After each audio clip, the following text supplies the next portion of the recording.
माननीय विधायक श्री गणेश्वर बेहरा। बाचस्पति महोदय,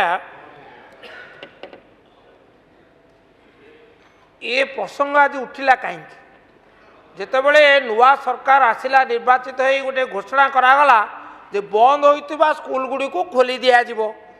तेणु स्वाभाविक भाव में सबू अंचल जिते गुड़ी स्कूल बंद होता ताकर अभिभावक माने एवं शिक्षानुष्ठान शुभेच्छु माने सेमाने व्यस्त हो पड़े आम स्कूल टू खोला जाऊ।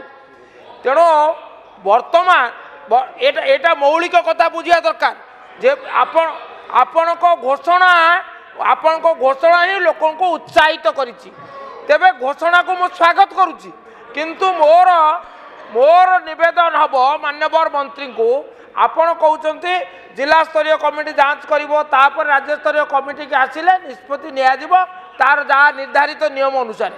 आप एथिरे जोड़िए समस्या अच्छी। प्रथम कथा है जिला स्तरीय जे कर्तृपक्ष अच्छा से कहते सरकार कौन निर्देशनामा नथिले आमे कौन स्कूल पुनः खोलने सुपारिश करूँ ना। ये बाधक नंबर एक।